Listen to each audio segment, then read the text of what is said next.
Heyo.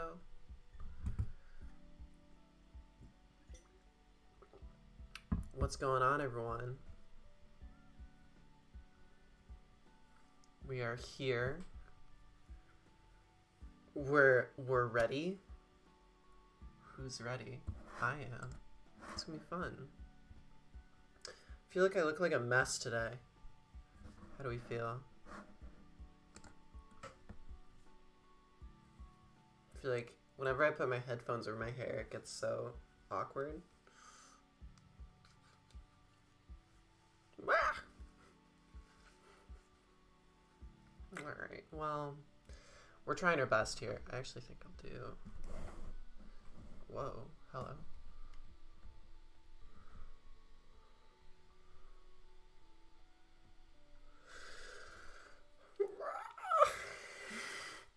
How's like the music ratio to voice?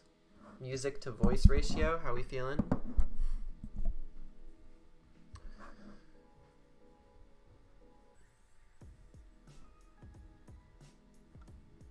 Da, da, da, da. Da, da, da, da. Anyone? Music to voice ratio, how are we feeling? Can music be heard at a sufficient rate? Is it drowning out my voice? Does it sound good? There's music? Hilarious. Okay, that's the type of response that I want. How's that?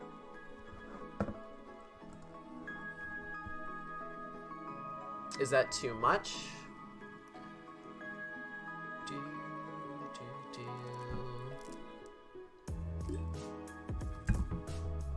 Want some, I just turned the music up, so hopefully that should mean it exists now. Potentially. If no one's hearing any music though, then something's real off.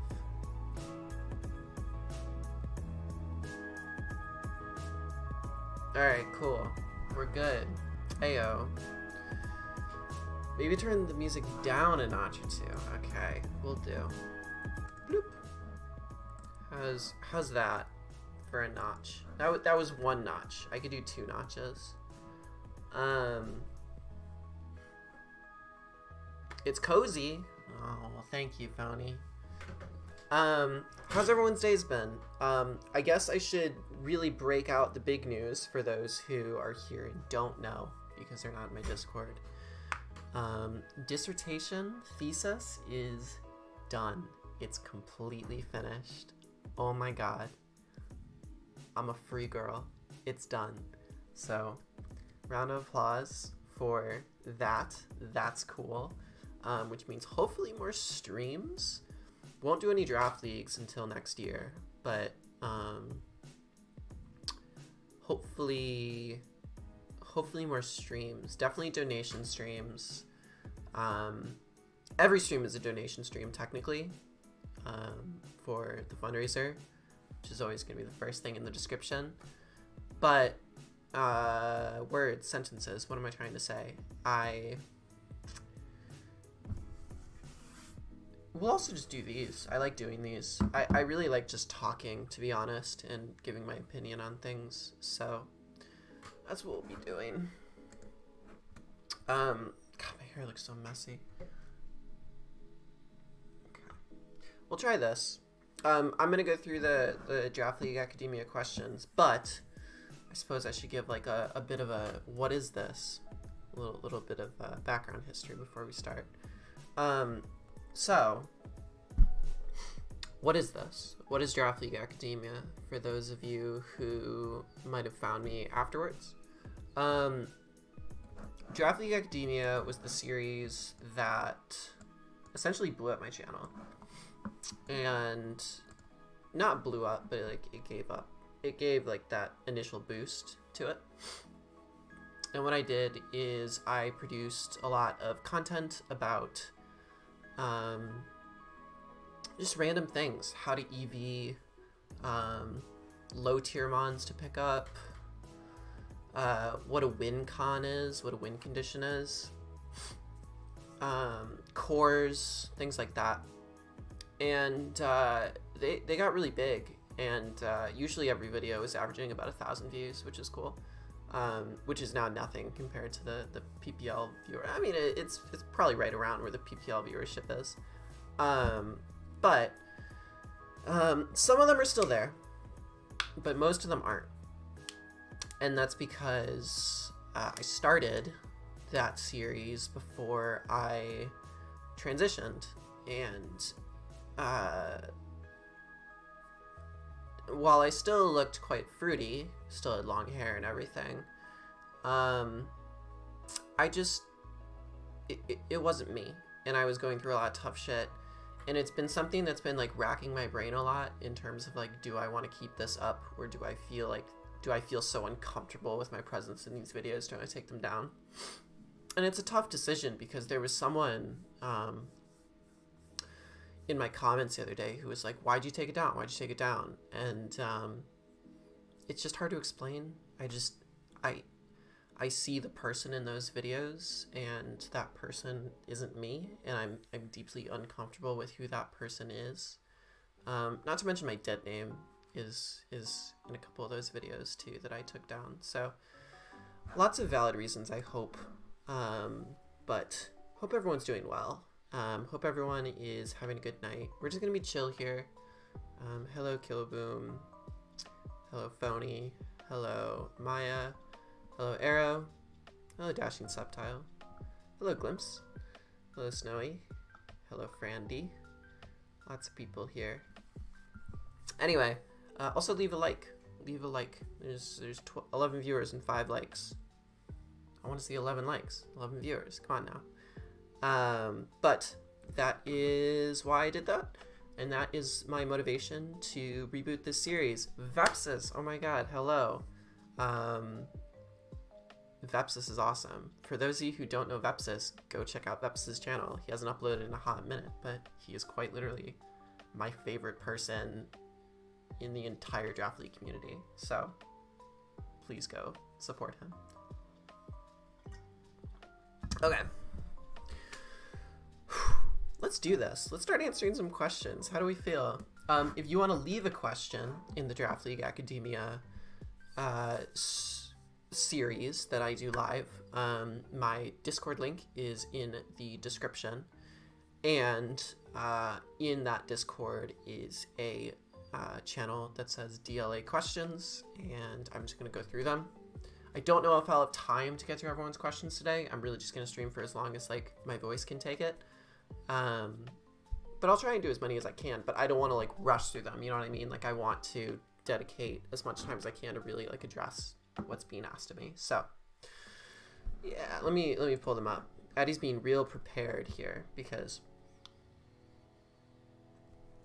I totally don't have the Discord up. Hilarious. One second.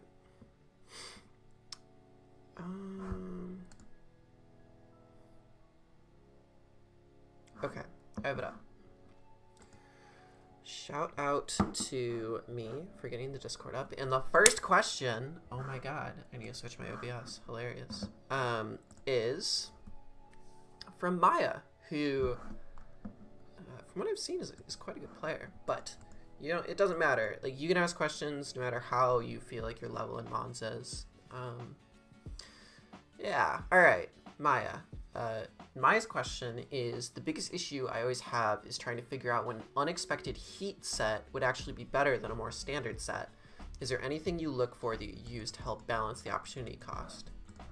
The short answer to this is, what's next in store for your future besides finding a job after graduation with the channel, besides booting up the Academia series? I don't know. That's my answer to that question. I'm trying to figure it out, but for the dead nights that I have, I'm just going to do this for booting up the Academia series. Don't think I'm going to play Draft League till next year, like a Wi-Fi upload required Draft League. But yeah, finding a job and just trying to figure out ways that I could stay in the UK. Anyway, so unexpected heat set that would actually be better than a more standard set. So heat sets are weird, right? Because technically you should never bring, if you're playing seriously, you should never be bringing a heat set, because a heat set is it's heat because it's bad. It's suboptimal, right? So I try and make sort of a differentiation between heat sets and heat sets. They can both be called heat sets, but there's heat for the sake of bringing heat, and then there's heat that makes sense for the given matchup. The former of which, so the former being like heat for the sake of heat, could be like someone just bringing like, oh, I don't know, like Banded Glamora. Banded Glamora never makes sense. There should be never any reason to bring Banded Glamora in the history of the universe. I don't care. It shouldn't happen. It doesn't matter. It makes no sense, right? If you're bringing Banded Glamora, then there's something on your team that is a better bring than Glamora. So when we talk about heat that works, we want to talk about things that are unexpected. And that's what is the real utility in successful heat sets. The element of surprise, the element of a mon doing the exact opposite that you expect it to do.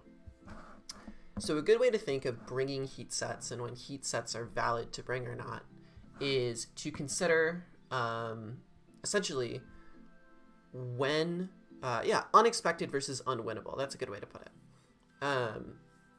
So the way to really know if a heat set is good, in my personal opinion, is if the mon successfully takes advantage of the likely switch in that is supposed to come in.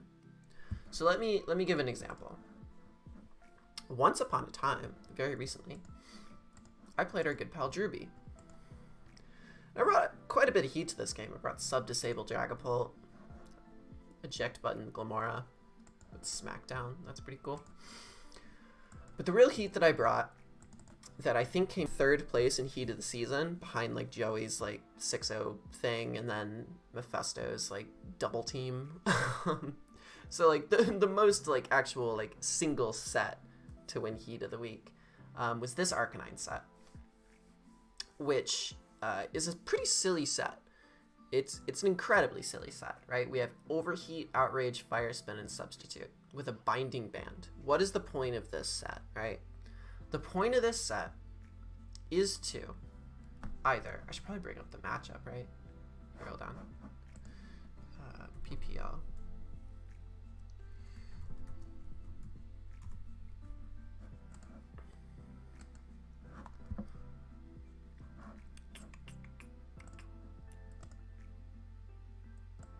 Here we go. So, just make sure this is going correctly. Oh, hello. Maybe it's not. Oh, geez. Okay, well, this isn't loading. But what you all need to know is that, What you all need to know is that, like, Drew had a lot of threats on this team. Drew had a Walking Wake. Drew had a Brute Bonnet. Drew had, what else? A Cinderace, a whole Libero Cinderace. A lot of things, right? But a lot of Drew's mons were held together by specific defensive pieces. And I noticed during this matchup that the two defensive pieces that really like hold Drew's team together defensively are Clodsire and Torkoal. Now what you would normally think is, okay, well let me make a team that like has a bunch of mons that are really good against Clodsire and Torkoal, right? So maybe you bring like, I don't know, something, whatever. That's not the point. I took a different route, and this is where like heat comes in, right?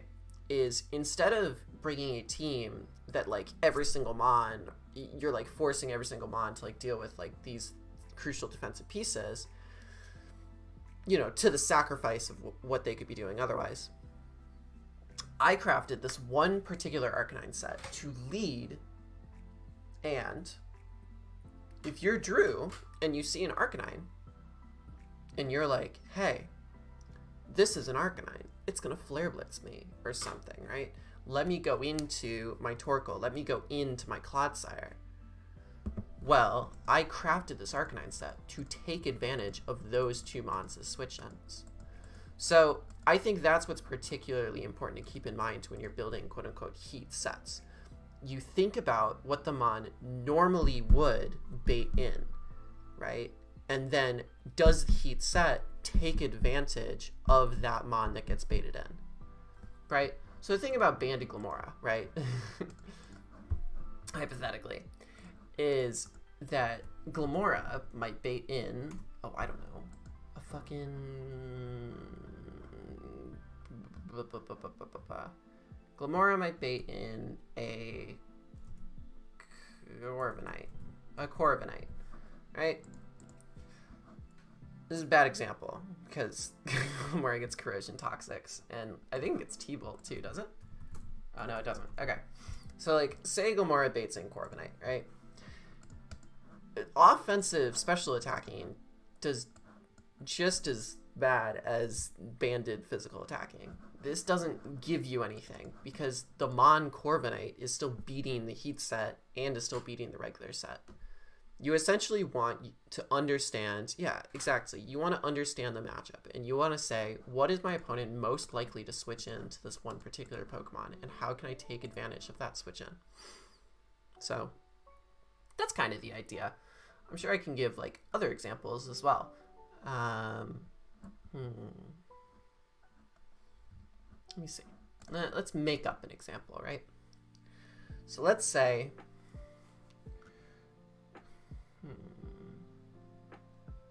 let's say you got a Zapdos, right? And this Zapdos is a strong boy. And let's use this as an example. Clodsire, however, is a pretty good switch into Zapdos. This is a pretty basic example, but it's a good example.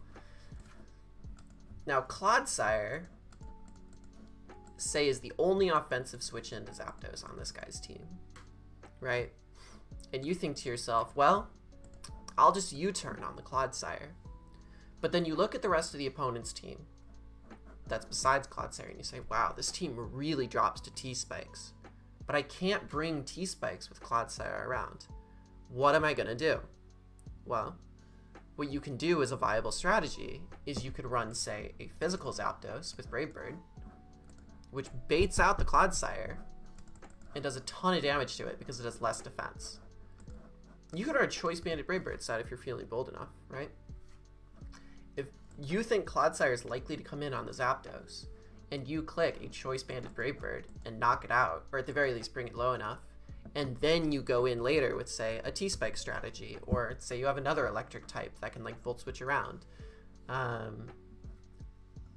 That's an example of a heat set really working out. It's when the heat set checks the assumed counter. Hopefully that makes sense. But typically it's not just for the... So let me make a distinction here though. A lot of people last generation used this Pokemon, Dracovish, in a really bad way, in my opinion. And what I mean by a bad way is if Dracovish was facing, say, oh, I don't know, a Seismitoad, right? I used to call it Seismitoad. People used to call me crazy. They're facing a Seismitoad, right?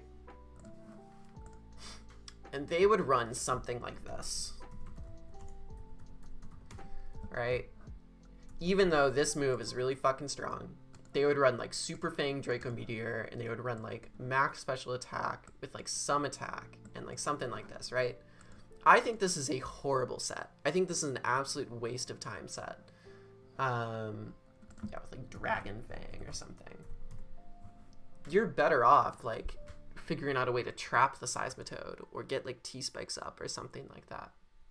So, and just to prove another point, if Seismitoad is like Rest, or even just left use Protect, it beats this anyway. So the point I'm trying to make is that you don't just create heat sets for the sake of mons to beat their counters. There should be an extended sort of rationale for why that mon is being brought to bait out the answer. There needs to be some sort of external reason, right? So in the case of the Zapdos versus the Clodsire, right, it makes sense because, say, you know, Clodsire is a huge, like, defensive piece to, like, take electric hits or, like, absorb T-spikes, or, like, really defensively meshes the entire team together. Whereas in this case, you're just running a Dracovish set that beats a Seismitoad for the sake of running a Dracovish set that beats a Seismitoad, and it's usually ass against everything else. Whereas Bandit Zapdos is good. I mean, it's a good mon. Doesn't matter. I mean, it's still base 90 attack with 100 speed. Like, it has offensive pressure. This does not have offensive pressure. Does that make sense? So hopefully that makes some sense. You, moral of the story, want to understand the matchup and bring a heat set that is intentional. It should be an intentional set that, A, throws off your opponent by being unexpected. That is a big part of heat sets. But B, it should have a purpose in baiting out a mon that would come in against the normal assumed set. Does that make sense? I'm saying does that make sense a lot. I think that makes sense. So, yeah, I think that's pretty cool. That's where I'm at. That's my perspective on it. So the first thing I always think of when I think heat is YOLO Skarm in Gen 3. And I was always considering that in a vacuum. I need to start looking at it more team wide-eye. Instead of looking how I can figure out a way to beat the counter to my strong mon, find ways to bait and KO with unexpected mons. Absolutely. That's the correct takeaway from this. Because the thing you need to be careful about doing too much heat sets is realizing that for every heat set that you run on a high tier mon, you are not using that high tier mon, right? So if I'm going into a game, you know, using, I don't know,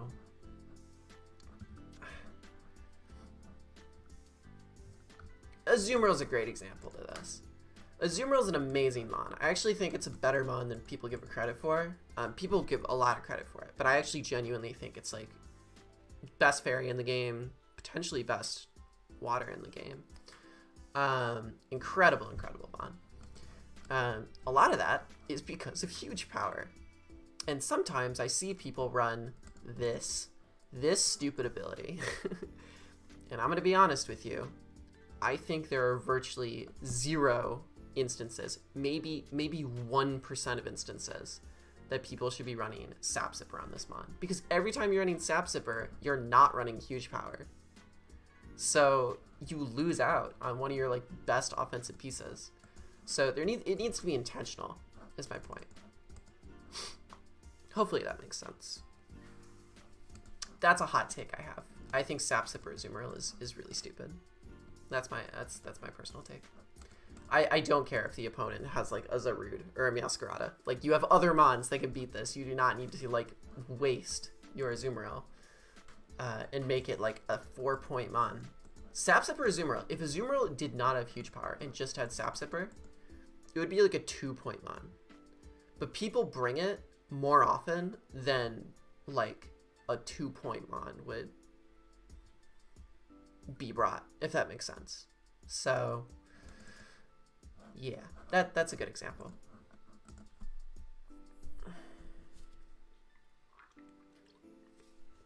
How we doing? Azu has one ability. Forget the other 2. Damn right. I've seen people run thick fat sets too. That shit's cringe. Oh my god, it beats Kyurem. I don't care. Like, just run an Assault Vest. It's fine. Yeah. Okay, I'm gonna move on to another question, but I actually really enjoyed that.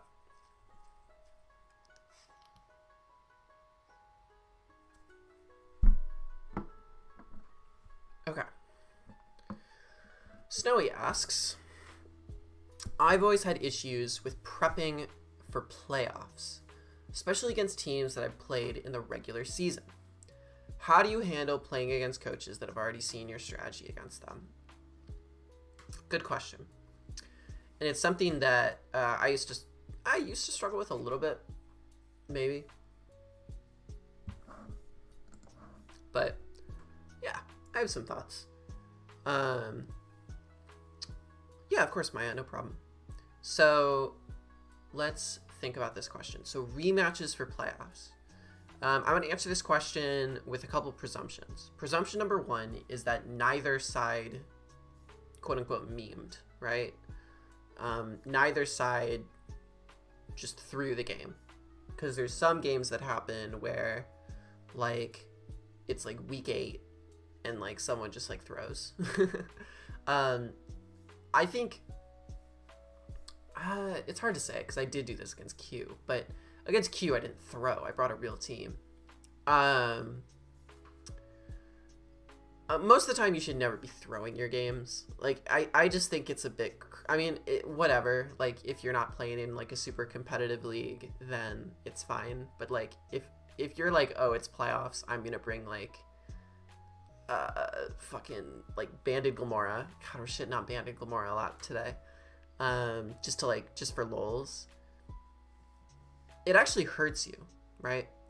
Whether, even if you, thank you, Morgan, yes, please come like the stream. Whether you are undefeated and don't have a possible chance of, like, losing your top seed, say, I think it still makes sense to bring a real team to the match if it's a competitive league, because you want to scout A, the way your opponent plays, B, the way your opponent builds, C, the way your opponent reacts to certain situations, and you can build a team that's constructed like that. This is not Snowy's question at all, by the way. I'm just giving my own little rant. Snowy's question is, under the presumption that you all played normally in the regular season, how do you go into the next rematch? So it's a good question, and I actually think I'm going to pull up a YouTube video, particularly 2 YouTube videos to prove this. And that YouTube video is my CGT season 2, most competitive Wi-Fi league in Gen 8, right at the tail end of it. I played someone named Rhino. He was a pretty good player. And Rhino, I think, was my worst matchup of the season because I had a team with both Azumarill and Tapu Fini on it, and he had a Melmetal. Turns out I don't have any water types to resist Melmetal. So, hello. God, I look like a mess. So, I brought a pretty interesting team. I thought this was a good team. My plan was to trap Melmetal with Trap Inch instead of defensively taking it on. And, you know, it makes sense. Let me see. Let me go here. There we go. So, this thing. Why am I looking at Trap Inch? So, in this game, I brought these 6 mons. I had a couple other mons on this team, but something I noticed when I had to rematch them in playoffs is I went back to this game. This game, which I lost, by the way. Yeah, Cog. And I looked at his team, and I looked at the 6 that he brought, and I said to myself, wow, Yin Xiao cooks these 6, which is a mon that I also had on my team.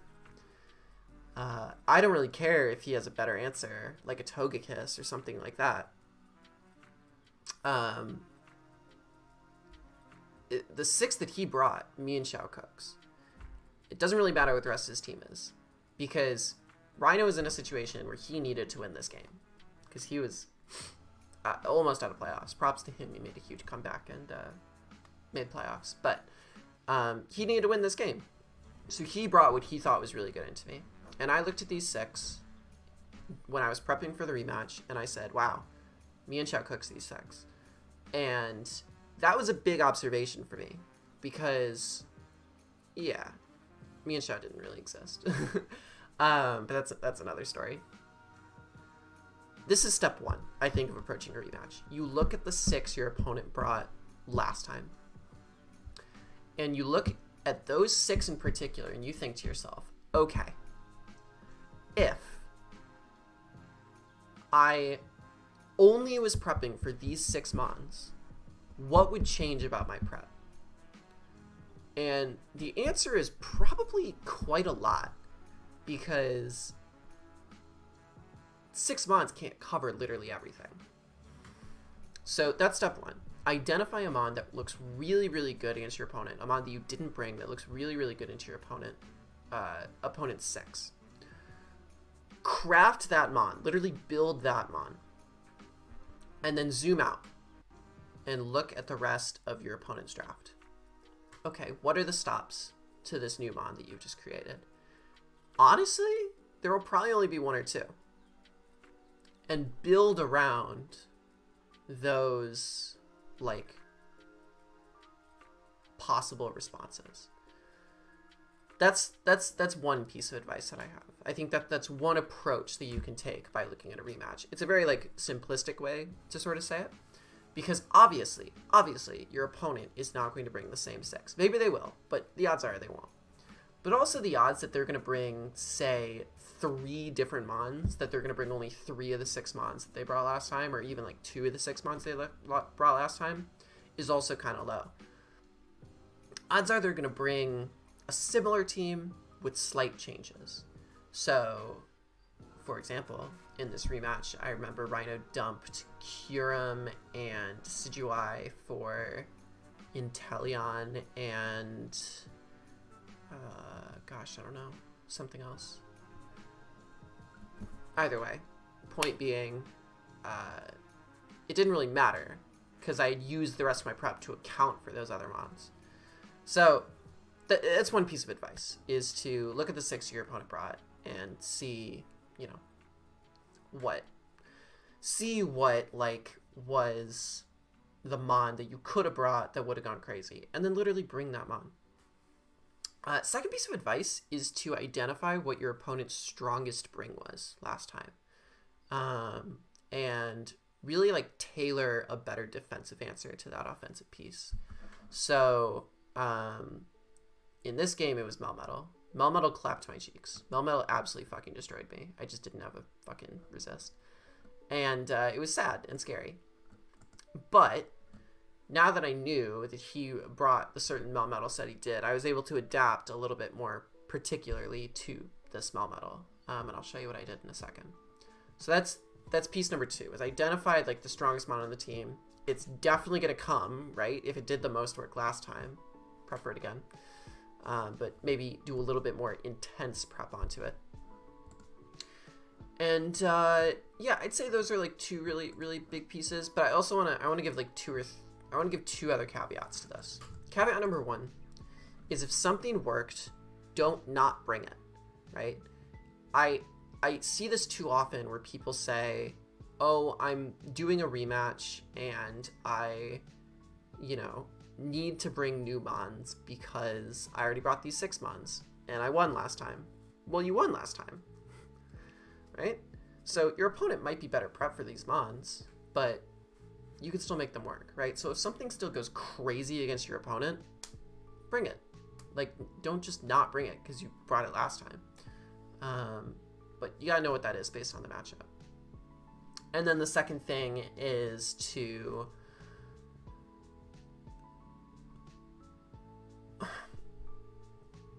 identify, this is a bit tough, but like identify the plays your opponent made in response to specific mons in your actual game.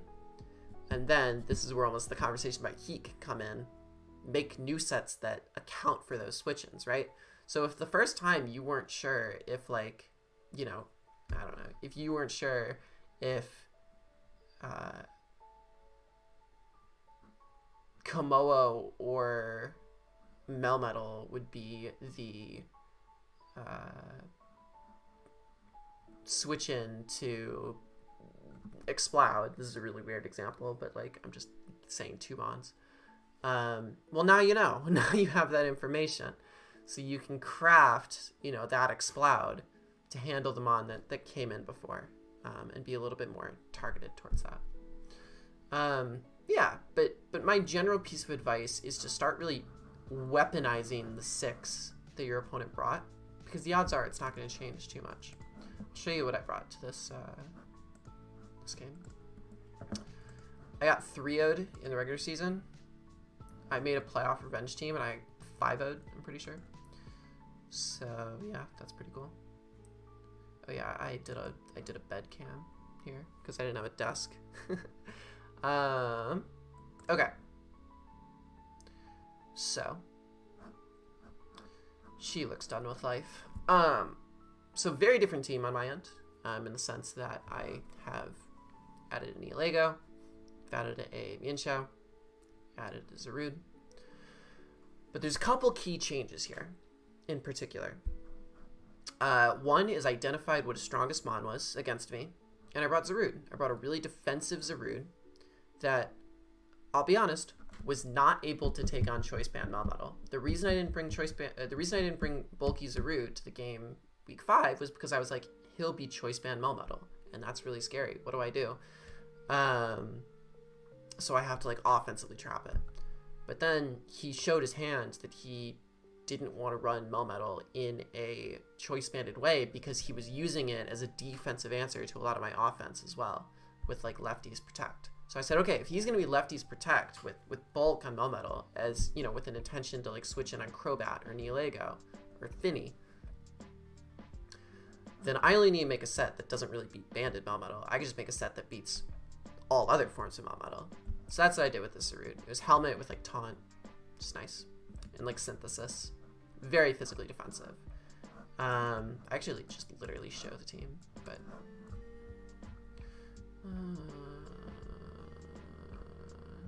there we go. That was huge. I also looked, so I looked at Mienshao. I thought Mienshao looked crazy into him. I also looked at the team that he brought and I said, wow, if I chip Melmetal with this Rocky Helmet, the team that he brought last time dies to this Finny set. So I brought the Finny set. So that's another product of like looking at the 6 that the opponent brought last time. Same thing goes for Neolego, right? So this Neolego I made, and it was like, Neolego really should not be coming against Melmetal that often because its best way of hitting it is like T-Bolt, and +1 T-Bolt does like 30%. But again, I've crafted a team that is focused on using Crobat to U-turn Super Fang on Melmetal, chip it with Rocky Helmet, and then win with one of these 2 mons in the late game. That's necessitated on Melmetal getting chipped.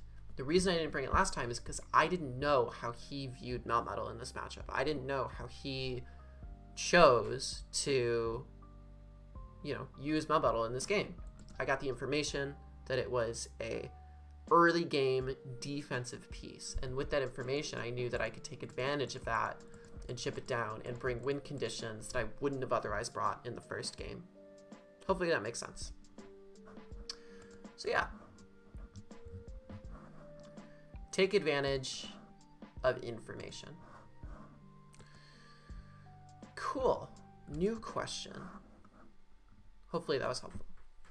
How do you approach complex EVs? I always find myself going with max attack, speed creep, and a little HP. How do you find other ways to optimize your EVs?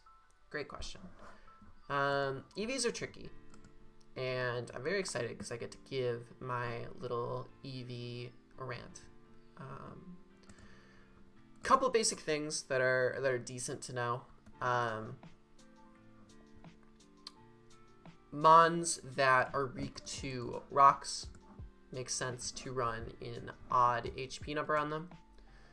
That way they take less damage from stealth rocks, and also if they switch in, say if this back caliber switches in 4 times, it'll be left on 1 HP last time it comes in. So that's a pretty basic thing that most people know. Something some other people might not know is Life Orb EVs. You take less Life Orb damage if your HP number ends in 9. Let me just put it this way. The first 2 numbers of your HP stat is the number of HP damage that you take every time a Life Orb triggers. So with 8 HP investment, Dragapult takes 31 HP every time it attacks with Life Orb. With 12 HP investment, it takes 32. That shit racks up. So it's better to be 8. or, you know, 48, whatever it is. Should usually end in 9. Sometimes there's cases where you got to make it end in like 7 or 8. That's fine. But when you're using a life orb mon, usually makes sense to end it in the 9. Funny example of this is Lycanroc, which I used a couple times. When I use Lycanroc with life orb, which it commonly runs, it's 291. It's been before where I lower the IV because even though it's marginally weaker, calcs aren't really that big of a deal, but it is the difference of a lot of HP racking up based on the amount of life orb chip that you take. So that's like one piece of EVing advice. Other EVing advice situations are knowing boosting nature things. So one example is Azumarill, right? Say I'm running a really funky Azumarill here with Pixie Plate and huge power, and I've calced that it makes sense for Azumarill to run, you know, 208 in attack and some speed. It needs some speed, right? Speed is important. And I realized, like, okay, maybe I can run a, you know, plus nature and speed to make it outspeed a certain thing. That's great. But I also learned that, like, I want to make it take a hit, so I run some Spadef here. So it can take, like, I don't know, fucking hit from something. Now I got this. All right, say I've conceived with this. What's up, Young Citrus? Say I've conceived with this set. Now, there's something wrong with this set. You might say, oh, put it in attack, right? Maybe put it in attack, right? Hit 188 over here. If we go here, all right, they both hit 188. It's the same stat, so it doesn't really make a huge difference. Hilariously, the stat that makes the most sense to invest in this set is actually Spadef, because Spadef has the highest total. No, what am I trying to say? Spadef makes the most sense here because it has a higher base stat, and you can still achieve all of the other stat points that you have without this boosting nature. So Azu can hit 188 without being adamant. So it actually makes sense for you to invest it in Spadef. So right now, Azu has 188 attack, 223 Spadef. So if we were to make it a careful nature, I think is what it is, and hit 223, it's a bit silly, but it's like this. But add more to attack. Oh wow, it's not 188 anymore. It's 191. So you've maximized your EV potential here. So that's an important thing to know. In terms of calcing defenses, I'm gonna use an extreme example here to like make my point. This is a Guzzlord. Ooh, Guzzlord. Guzzlord. If Guzzlord wants to take a hit, a physical hit, and you have max defense, and you are max HP, the damage roll for max HP, max defense, is pretty similar to the damage roll of 4 HP, 252 defense. Now, why is that? That's because Guzzlord's HP stat's fucking massive. So the bigger the HP stat, the less impact that HP investment actually has. So that's important to know. So Guzzlord's best defensive spread, unironically, is usually this, because the HP is already pretty high. Why do I make this point? I make this point to say that when you put defense investment into Mons with your EVs, it's important to keep in mind, what does the HP to defense ratio look like? For something like a Hatterene, right? The HP is so low that usually going max HP will help you take physical hits just as good as going max defense would. Like this 252-0 pretty much, I just paused the thing. 252 HP with 0 in defense has a pretty similar damage calc to this. Because the HP is so low, you need to raise it.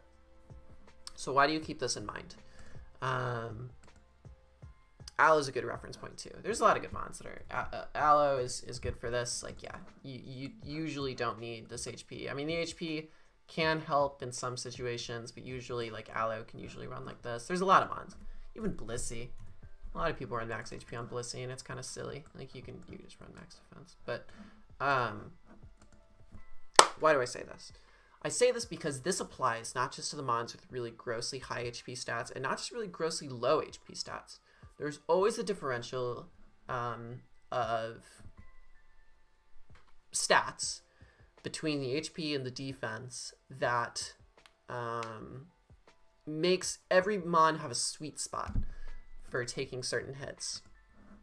And the example I'm going to use, this game hasn't come out yet, but I played Jay recently in GBA as Goldoa's assistant coach. And I brought this Sarah Lich set with Terra Fairy. So what we're going to do is we're going to pull up the nice handy calc.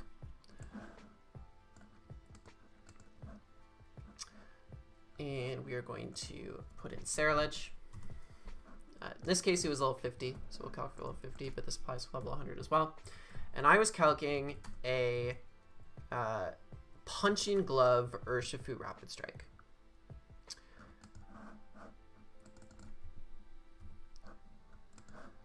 With a Terra Fairy. So I looked at this spread, right? And 74 to 89 to max HP, right? So I could hypothetically, let me just make a copy of this.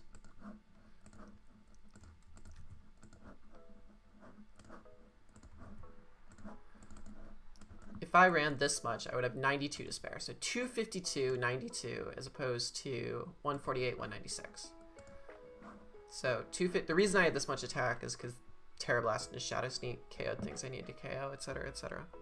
So this is the amount of attack I need. Now let's look at the HP compared to the defense. So you could typically just do max HP and then throw the rest in defense. That's what a lot of people would do. So let's calc that. 252, 92 defense. With that, Surging Strikes is doing 69 to 80.7. So let's keep that there. So that's how much we're doing with Surging Strikes with this EV spread. 69.2 to 80.7%. Quite literally, what I do, I don't actually know if this is the most optimal way to do it, but what I do is I lower HP by 2 and raise defense by 1 to figure out if I can preserve EVs by investing more in defense. So 1, 2, 1, 1, 2, 1. And now you're noticing the damage is going down significantly. And I'm saving EVs in doing this because I'm losing 2 EVs and I'm raising 1 EV in the defense. So I keep doing, my goal is to take less than 75% because I want to live after rocks, right? So 1, 2, 1. 1, 2, 1. 1, 2, 1. 1, 2, 1. 1, 2, 1. 1. 1. 1. 1. 1, 2, 1. 1, 2, 1. So now I'm realizing it's going back up. So it starts to mean that I have to just do 1, 1. So 180, 152. Essentially, you kind of just keep messing around with this. Use less EVs than more. And it puts you in a situation where you can kind of play around. 1, 1, 1, 1. 1, 1, 1, 1, 1, 1. Wow, look at that. So in total, I spent less EVs because I was lowering 2, but I was always raising 1. And eventually I got under 75%. So with the same number of EVs, I take 5% less from searching strikes maximum and 9% less minimum, which is cool. And what that does is essentially just guarantees that I live after rocks. That's why this EV is better, but uses the same amount. Now you might argue, hey, but now you're gonna take special hits worse. That's then just like something you have to account for, right? So it's possible that you might have to spend less attack in order to take a certain special hit, but in this matchup it wasn't particularly useful. But just knowing that there's a sweet spot for every mon is important. It's kind of my point. And it depends what moves in particular you're trying to hit. And be realistic about it, right? Am I ever going to find a Saraledge in front of, like, I don't know, is a Zarude ever going to stay in and attack this Saraledge? Probably not, right? So I'm not going to, like, or actually, well, when I'm Terra Fairy, let me put it this way. When I'm Terra Fairy, is a Zarude going to stay in and attack the Saraledge? Probably not. So I'm less concerned about calking Zarude hits, but more concerned about taking, you know, like an Urshifu hit, potentially. I don't know. You just have to be realistic about, like, what mon is actually staying in. Like, you can't EV for everything. You EV for the mons that you are most often seeing in front of the mons. And that's why mocks are so valuable. That's why, you know, it's important to get sort of a feel for the matchup and things of that nature. I guarantee you there's definitely, Maya says she has a nice tool that can help. Maybe that is better, but this is what I do. I do a lot of things manually like this because it's just how my brain works. So that's what I'm sharing with you all. All right, I've done 3 questions. I'm going to take a wee little break, and by wee little break, I quite literally mean a wee little break. I need to pee really bad, so I will be right back. I will put up a fun little GIF of a, I don't know, ooh, hold up.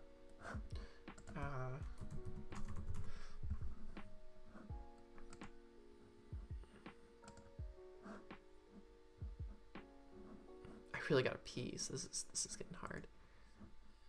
Open image, new tab.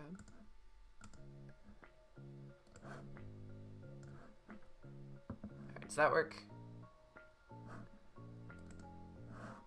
Yes, perfect. Okay, I'll be right back. Just need to go to the bathroom.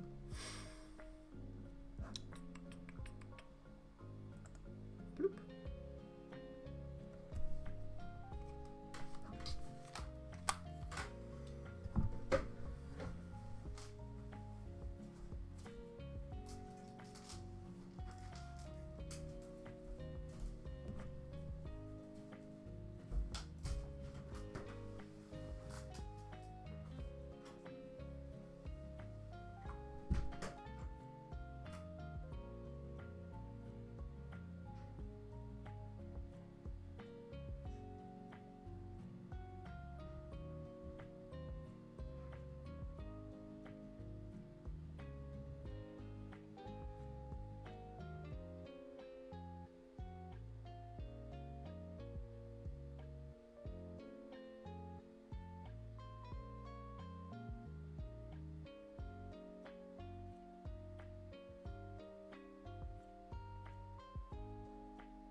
She's back, bitches.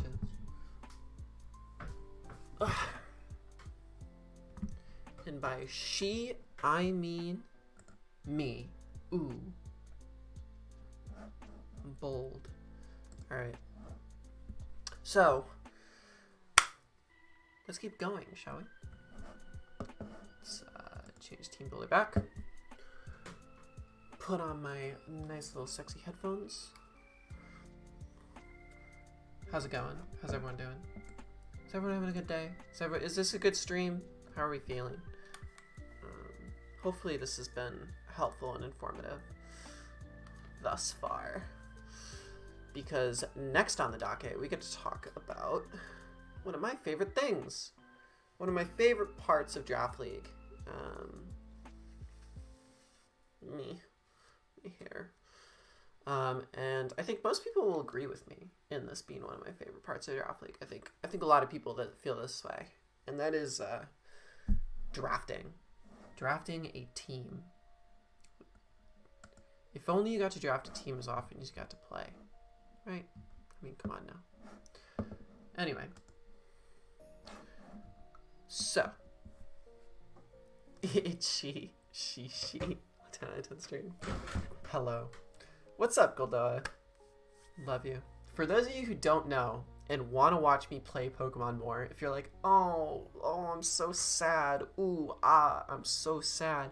Addie's done uploading games to Pokemon, and I, like, like, I wish she wasn't. I wish I could have more Addie content. Ooh, I'm so sad. If that's you, if that sounds like you, fret not. My good pal Goldoa Dragon put me on his GBA, made me his GBA assistant coach, which is another league that's going on in GBA. And as part of the rules for GBA, the head coach can sometimes sub in the assistant coach to play games for them week to week. And I will be playing Goldoa's next 2 games, week 8 and week 9, on his channel. So go subscribe to Goldoa Dragon, like him right now, literally in chat, because I will, I'll be playing the next 2 games on his channel. Or not the next one that goes up, but the next 2 that go up. Like he has one more upload for week 7, and then I'm playing the next 2. But also, like, he's an amazing fucking content creator. Love him. He's awesome. So you should definitely go watch his shit. He knows what he's up to. So definitely go check him out if you haven't, because he is awesome. Good friend of mine. Really good friend of mine. So you can see more me content. You can see another amazing Draft League player. Win-win. All right. So let us do another question having to do with drafting. And this question is rather vague, but it's pretty good. I'd like to learn how to think about drafting, especially drafting offensive synergy. Let's talk about drafting. So, drafting is arguably one of the most important parts of Draft League. My opinion's evolved on this over time, but I actually think having a good draft is, like, massive in being successful.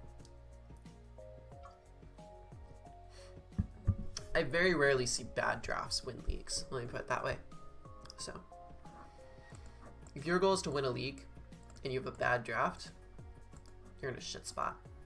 Because eventually, someone's going to take advantage of your bad draft. Whether that's finals or week 1, doesn't really matter.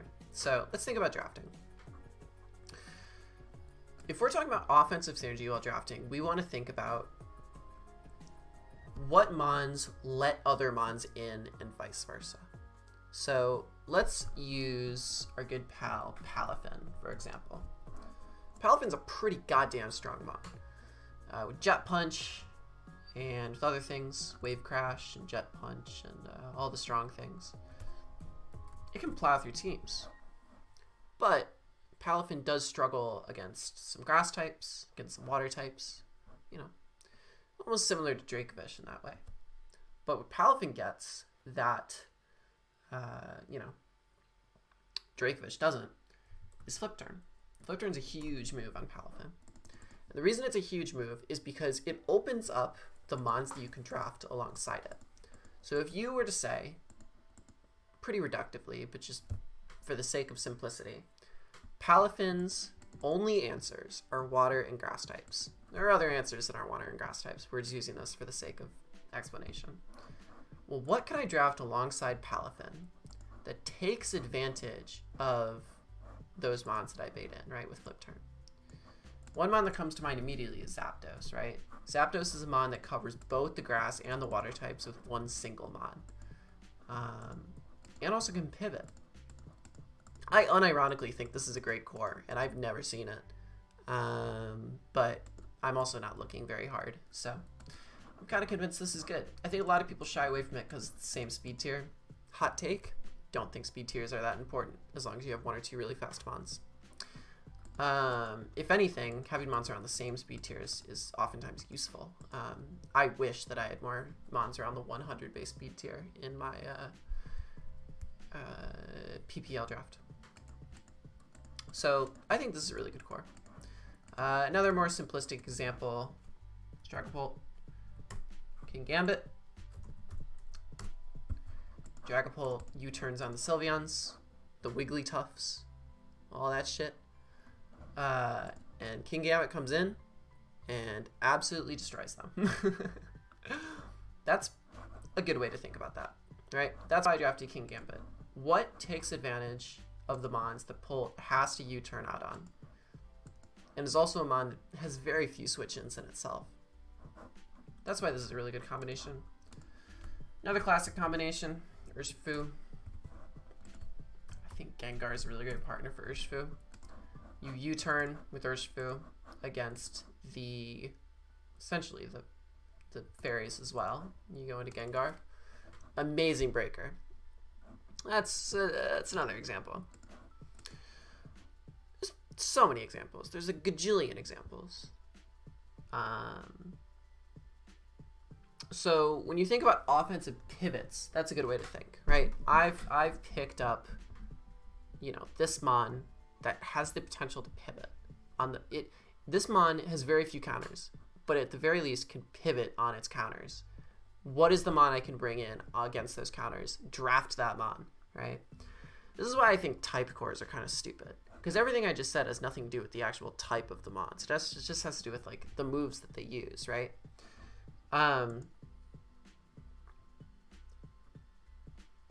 Another thing to think about when thinking about offensive drafts is drafting multiple mons that threaten the same thing.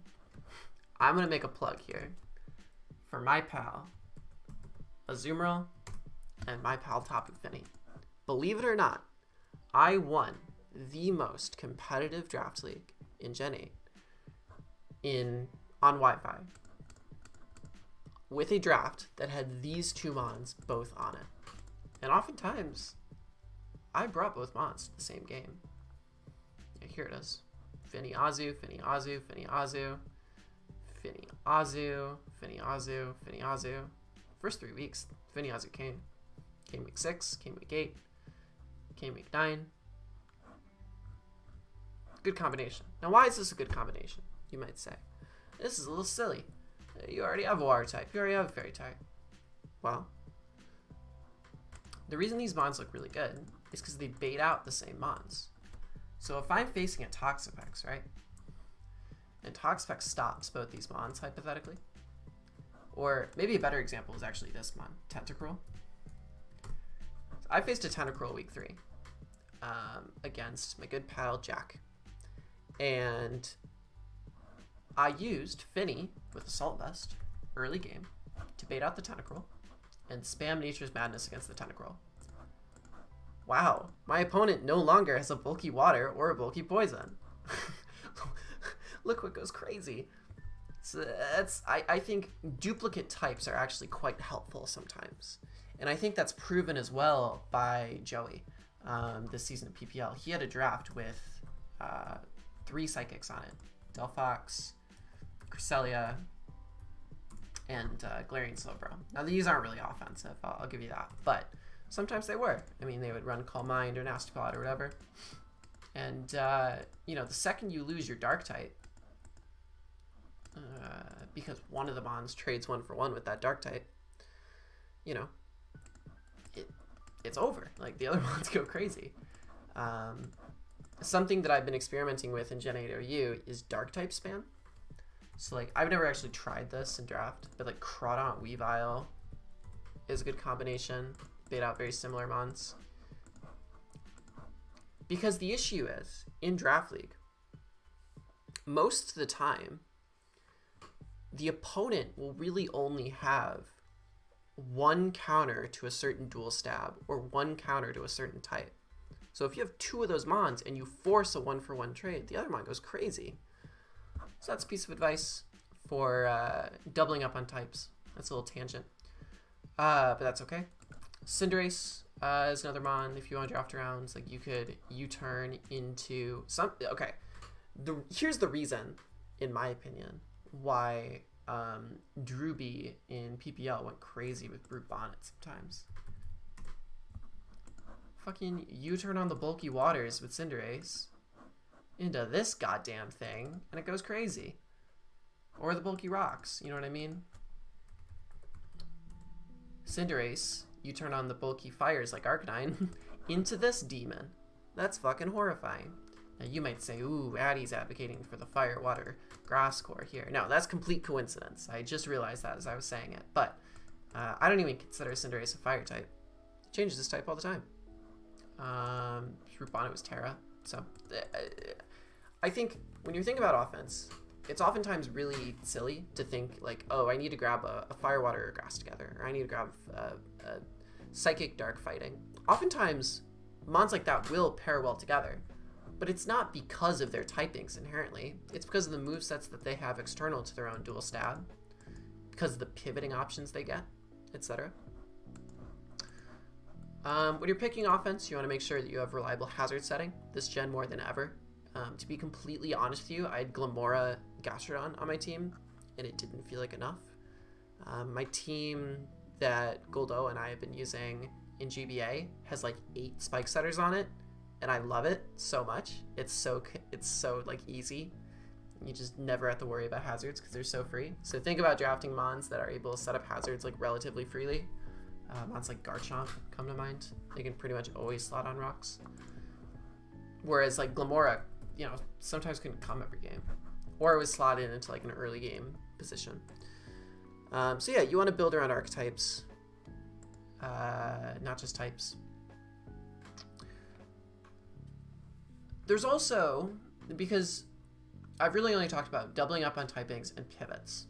There's a lot of Mons that are amazing that can't pivot. Dragonite, Enamorus, etc. I don't know if this is a good combination. I just took the 2 Mons that I saw. But Enamorus, what switches into Enamorus? I don't know what switches into Enamorus, but let's use a better example, because I don't actually know what Enamorus does that well, because I've never faced it nor used it ever in my entire life. Yeah, Lando T is a free hazard setter. But with Lando T, you want to draft other hazard setters as well to free up Lando. What can't pivot? Chi-Yu. Chi-Yu can't pivot. I'm going to pretend Eject Pack isn't awesome for a second and say Chi-Yu cannot pivot. Well, now, especially with breakers like this, it's important to prioritize spikes. I think Hisuian Samurott would go great with Chi-Yu. I know how to spell. I think that this is a great combination. I think you want Mons that switch in to Spadef Mons quite well. So if Chi-Yu is clicking Dark Pulse and, you know, the Hariyama comes in, right? Which is apparently an answer. I guess this gets Psychic, but pretend it doesn't get Psychic, right? You want Mons that can switch into Hariyama. You gotta think about, like, literal specific Mons that switch into your offense, to your, like, really strong Mons. But also, even if you get breakers that can't pivot, you want pivots that bring Mons like this in, right? So if Chi-Yu's a thing and it takes advantage of, I don't know, bulky psychics, or it takes advantage of grasses, what baits in psychic types and grass types that can pivot? Psychic types and grass types that can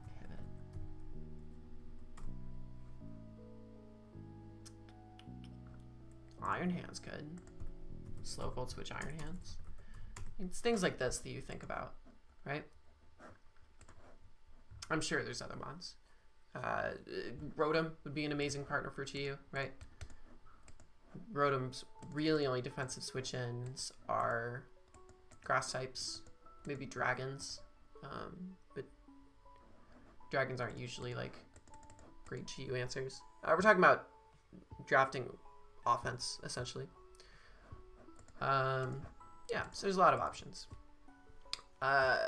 There's a couple other mons in particular that are slow breakers. One mon in particular that I think people use really poorly unless they draft around it really well is Hoopa Unbound. Now Hoopa is pretty goddamn slow, especially this gen, but it's really fucking strong. So your objective with Hoopa is to draft around it in a way where you bait out the opponent's bulkier mons, right? So if I have a fighting U-turn. Ooh, this is a good example. Sneasler. I haven't thought about this combination, but it would be pretty good, hypothetically.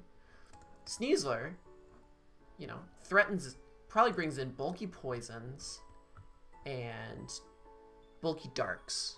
Or not bulky darks, bulky psychics. Bulky poisons and bulky psychics, right? Sneasler is a fast mon that threatens a lot and can click U-turn relatively safely. Once you click U-turn, bring that Hoopa in, right? So Hoopa is a crazy mon. But the thing about Hoopa is usually, especially against teams this gen, it can't really sit in front of like 4 out of 6 the opponent's team. But that doesn't matter. As long as you get Hoopa in front of the, like, you know, the Cresselia or the Slowbro or, you know, the Amoonguss, if you catch any of those mons and click U-turn, something's dying. So that's the utility in drafting something like Hoopa. If you draft Hoopa on a team with no pivots, or with very few pivots, or with pivots that, like, you know, don't make sense with Hoopa, then you're gonna have kind of a sitting duck on your team. So especially with slow breakers, which I would say a slow breaker is probably like base 85 and low this gen, because power creep, like 80 is slow. 80 used to be like a mid-tier speed range in like Gen 6. 80 is slow. This is a slow Pokemon. You want to consider, you know, fast pivots that bait out the things to bring it in. Yeah, this actually sounds incredibly nasty. I'm almost mad that I just said it, because like next draft league I genuinely may pick this up. Seems crazy. Yeah. So pivots are huge when thinking about offensive course. If I ever see a team without pivots, I'm kind of like, ugh. Goldango's interesting. I'm just ranting about random mons now. Goldango's interesting, right? Because, yeah, it's a good core. Goldango's another one of those mons that can't pivot or anything, but if you bring it in, it'll go crazy. I think about Goldango probably like I would think about Hoopa in the same way. I would probably consider, like, what would bring it? I mean, I'm learning this together because I don't know Gen 9 mons too well. Goldango, I've never faced Goldango in my life. Probably wants to come in on fairies, psychics, fairies and psychics. Let's say fairies and psychics for now.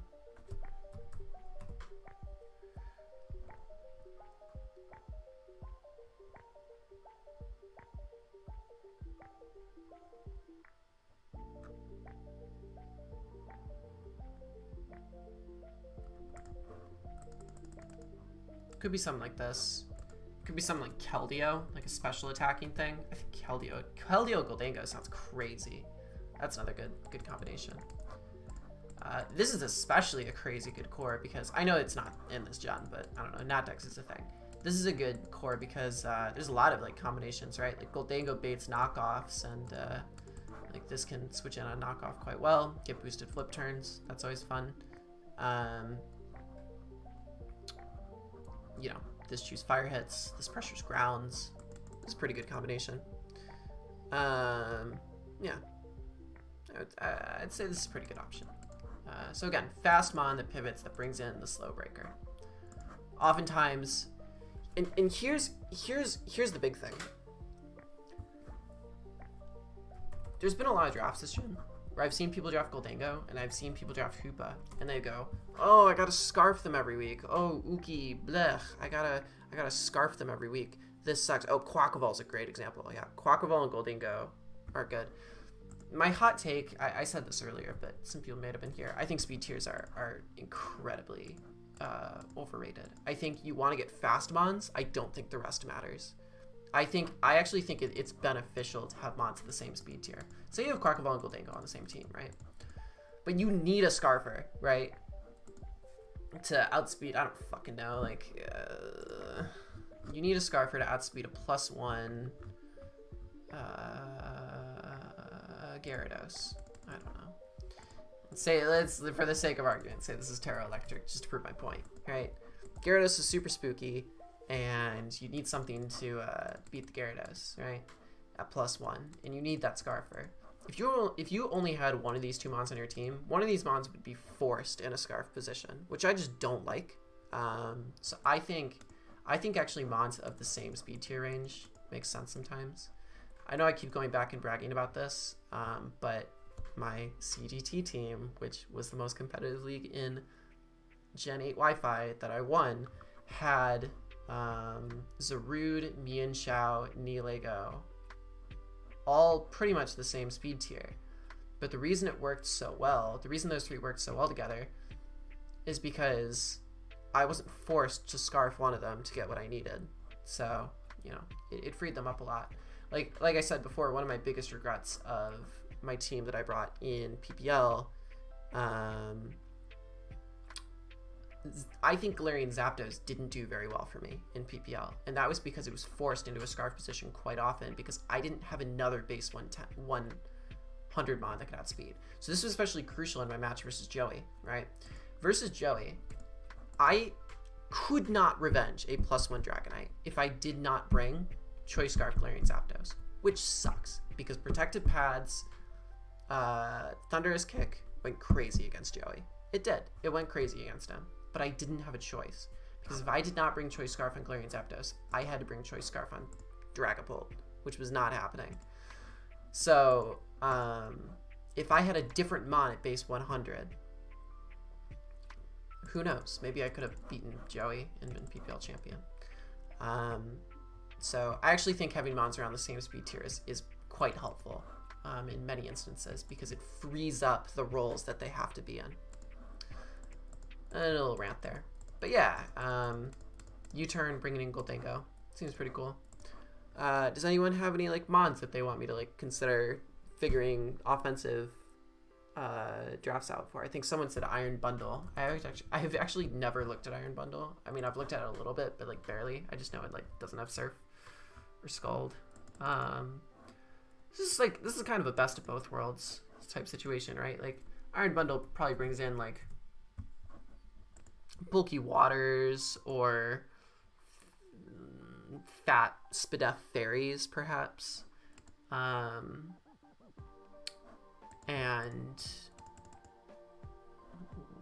like I don't know, fucking Toxtricity kind of fucks those up, right?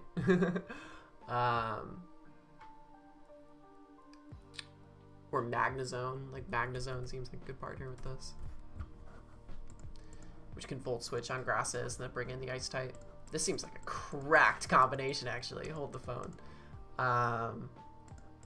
Yeah, so that's something. Magnezone forces ground types to come, which Bundle takes advantage of, especially with the decent Fizz-Def stat. So, I don't know. Magnezone seems kind of crazy. I think Magnezone is so underrated this gen. What about Tauros? Was it not strong enough to revenge? It was not, no.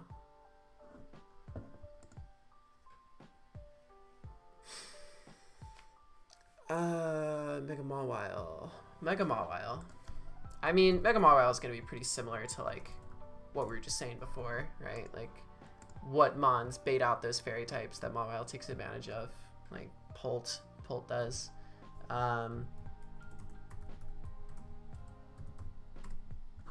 if you want something a bit lower tier, Hydreigon. Hydreigon Mega Mawile is an insane combination core, right? This baits out all the fairies, U-turns into Mawile. That's pretty sick. This also baits out, like, suppose steals in a way, but like not really. You have a fire move. So that's a good combination.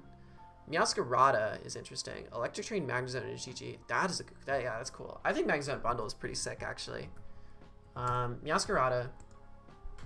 I actually have not looked at Meowscarada's move pool. I just learned that it got Power Gem, which was cool.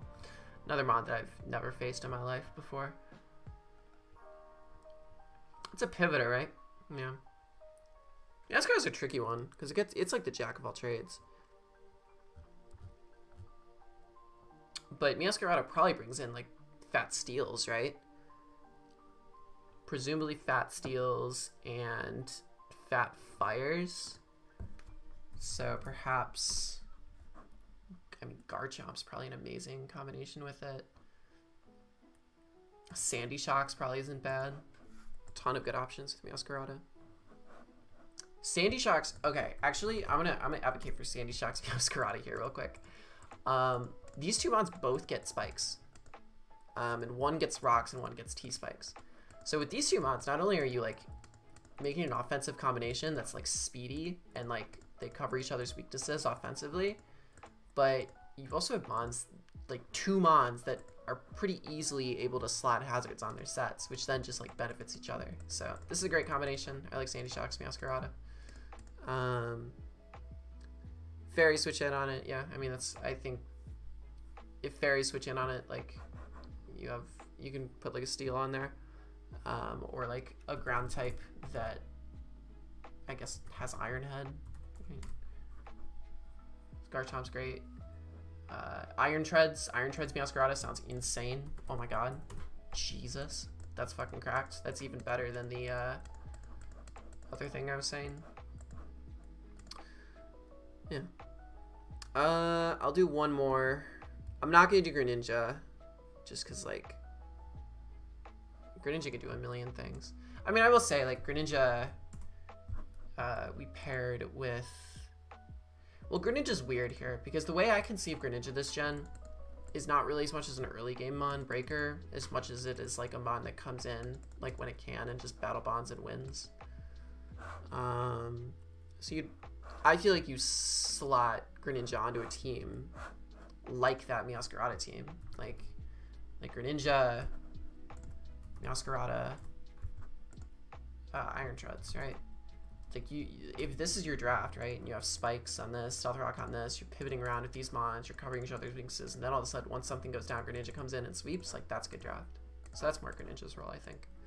Greninja's more a cleaner than a breaker, I feel.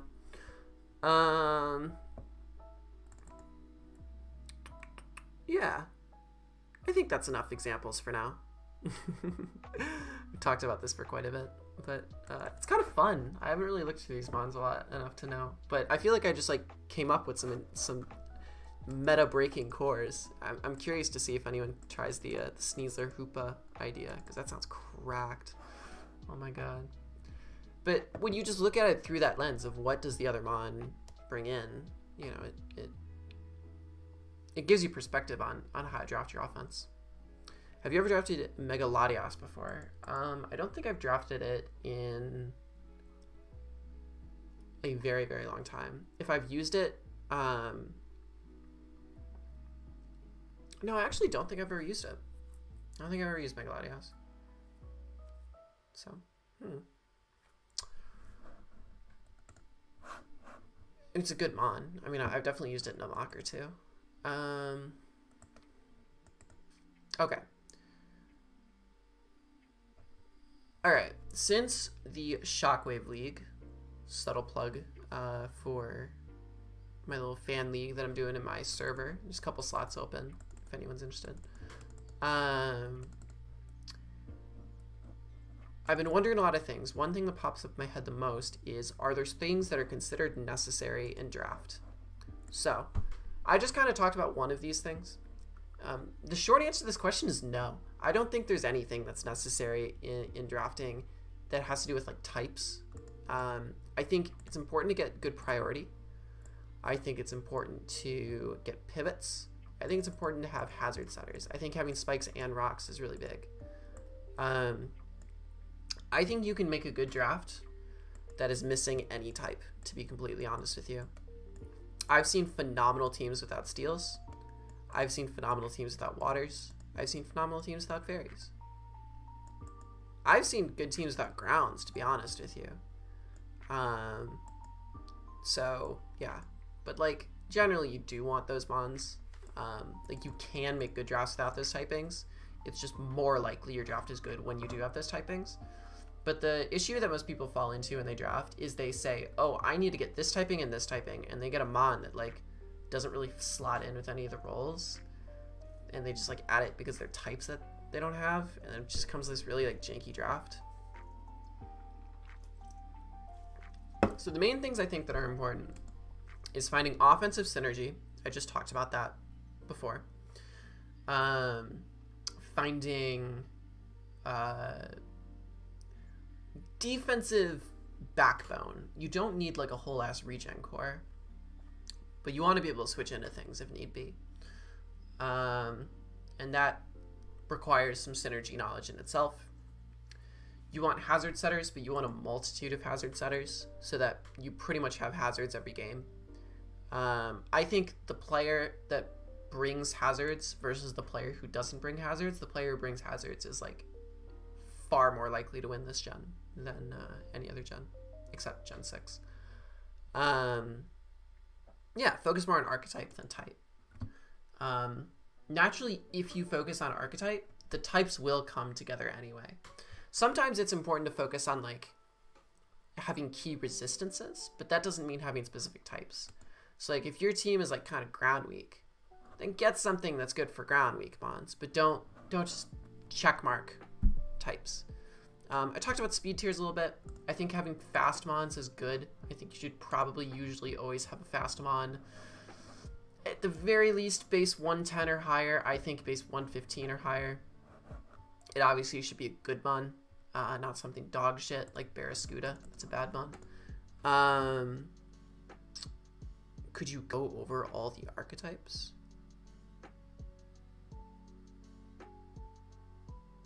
Of what?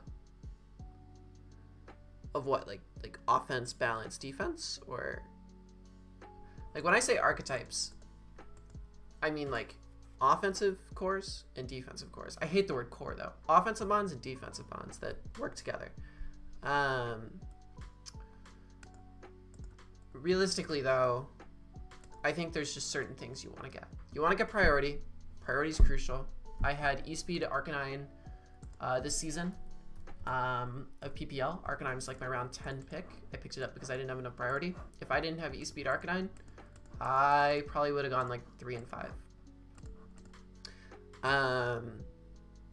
I think usually having knockoff is good. This gen it doesn't really exist. I think hazard setting is huge. Removal is not, unless you have a really I guess like defense pivot heavy team, but even then you could put boots on everything.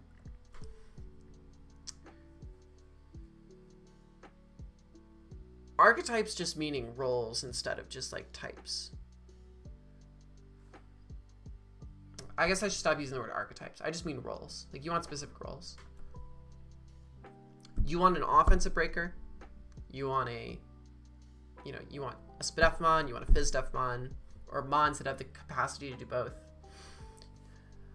You want a special breaker. You want a physical breaker. You want pivots. You want hazard setters. You want things like that. I don't think types are particularly relevant. Something else that I think is worth mentioning.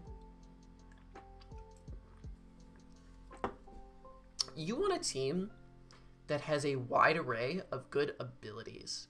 I feel like no one talks about this, but every time I see a team with a bunch of mons with like shit abilities, it's kind of just like, eh. You know what I mean?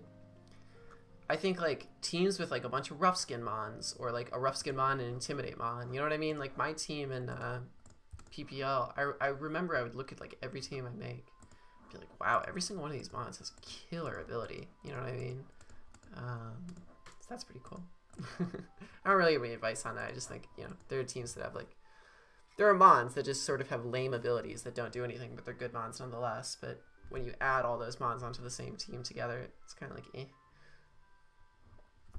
What's my favorite type overall? Like, type? I like psychic type Pokemon. Like, Gardevoir is really cool to use. 3 Regenerator Mons is fire. Yeah, like 3 Regen Mons, 3 Intimidate Mons. Like, obviously this gen, you can, you know, double, triple up on Quark Drive or Photosynthesis.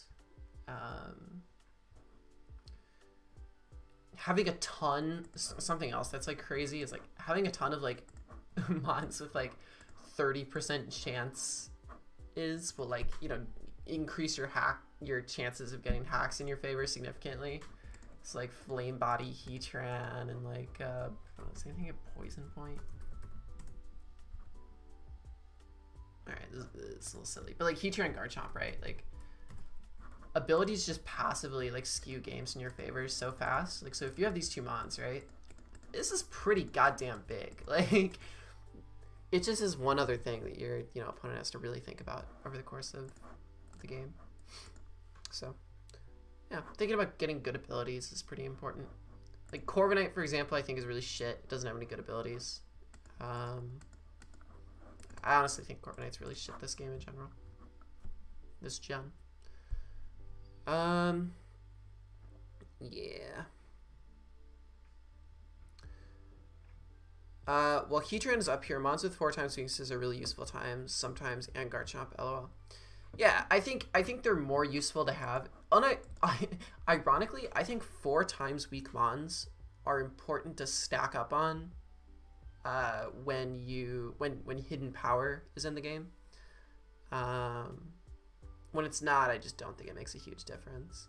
So long as you have, like, you know, responses. So long as, you know, if you have a Heatran and your name is Joey Pokegame and you have a Cresselia with Levitate, that's pretty important, right? But, yeah, mons with 4 times weaknesses are good. Like, and especially when you double up on them or stuff, like it makes your opponent question what hidden power to use. It just stacks resistances quite well. Yeah, very cool.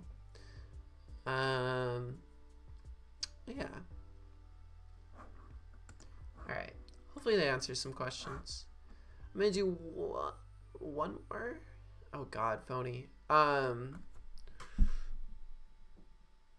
Leads, cores.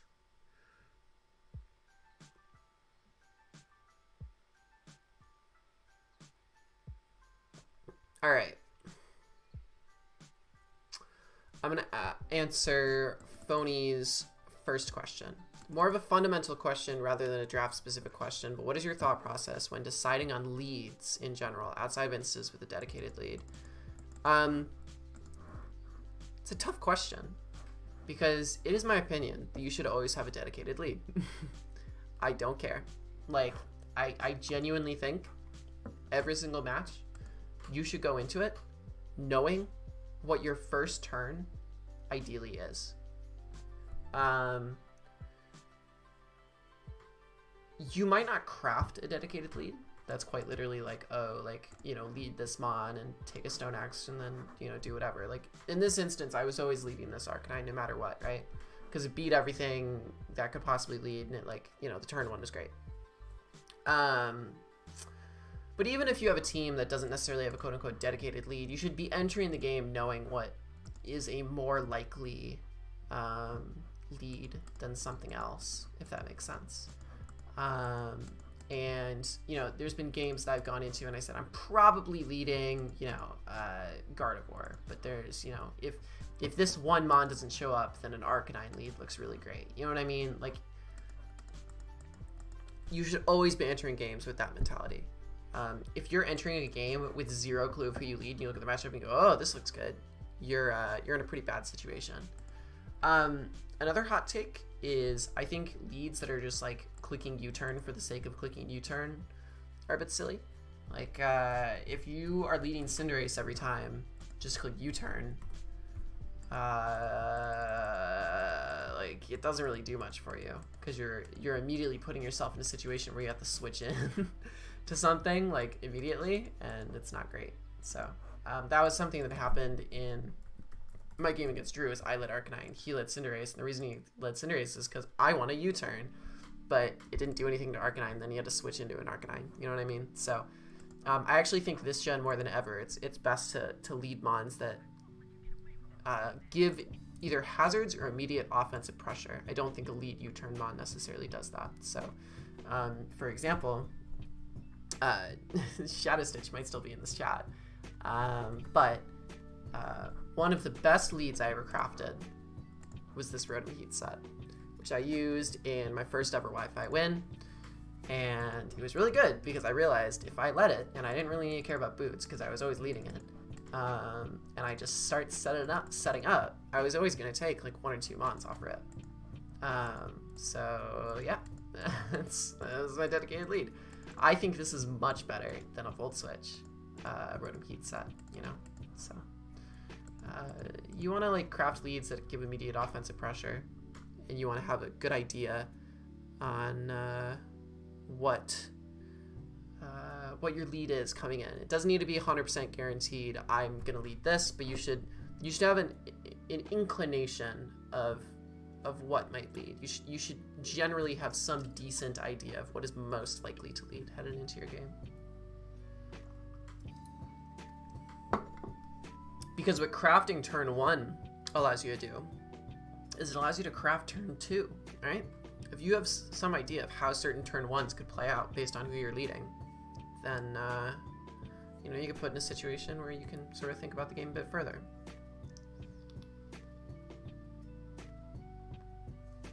Much love, Stitch. I hope we get a rematch soon.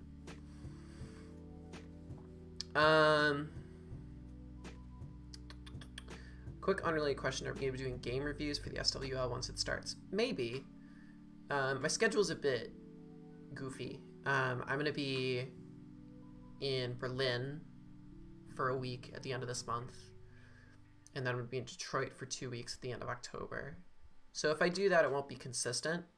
But yeah, I mean, if I keep doing these like Draft League Academia series, and you know, people send in the replays and say, hey, what went wrong here, then I'll look at that for sure. Cool.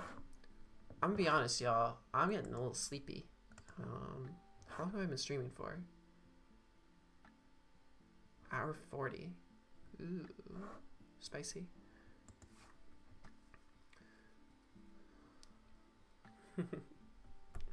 Yeah, I'm from Detroit. That's my hometown. Oh my gosh.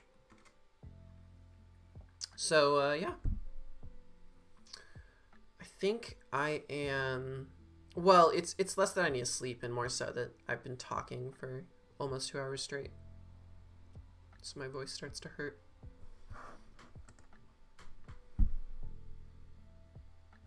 But yeah, if you want to watch me, I think the first game I play for GBA is going up on Goldoa's channel.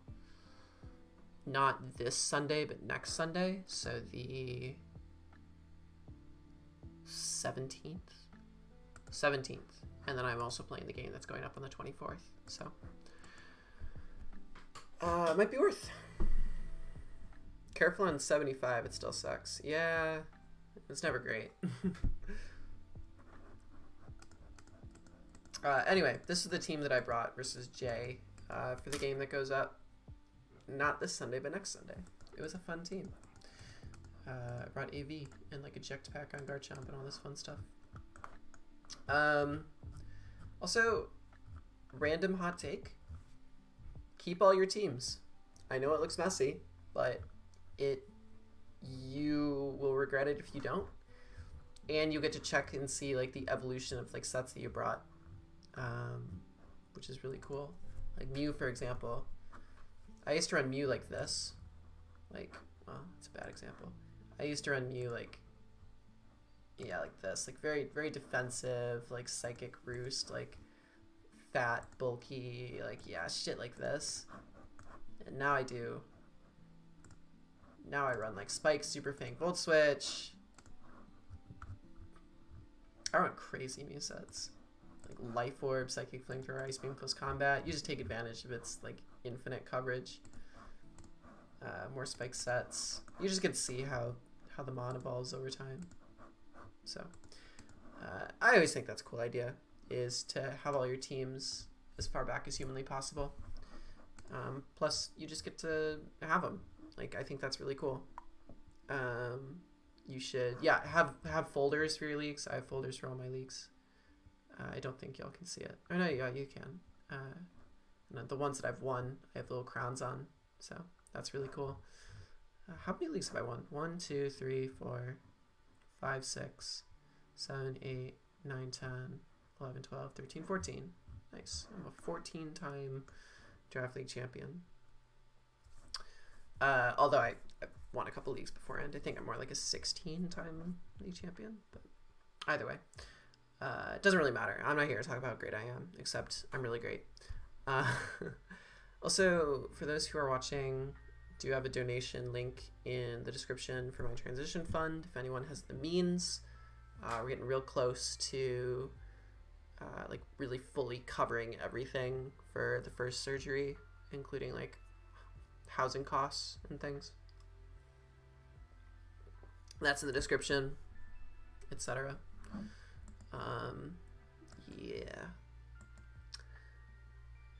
I do regret it. I don't know where my weak teams is. I might rematch them in semifinals. Yeah, you got to keep all your teams. You got to keep all your teams. It's important. Addie, my first mon passed 20 kills this gen. Ooh. Is that Zorak? Be curious to know. Because I know you've been using Zorak quite well. I've been watching your videos. Yeah, I am serious when I say you're one of my favorite draft league people to watch. So, I know you've been kicking ass with that Zorak. Also, yes, listen to me. It's not messy at all. You literally just, like, go straight down. And by organizing it, like, you have the ability to, like, keep it all in the same place. Look at that. That's awesome. This is great. This is even more great. Good times, you know? Good times. I didn't bring AG Slash. It was crazy. Yeah, I have a Discord with all my old teams from OU and drafts. Yeah, that works too. I mean, whatever way you want to organize it, just hold on to your old teams. That's what I'm saying. Always very important.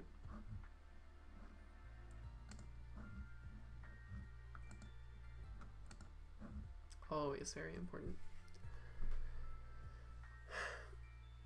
It's the fish. I got it in my VGC team and it's been tearing stuff up. That is awesome. Alright. I have another rant. A very annoying rant, but a rant that I feel I must make. And the rant is called Why I Hate Gen 9. I hate Gen 9 because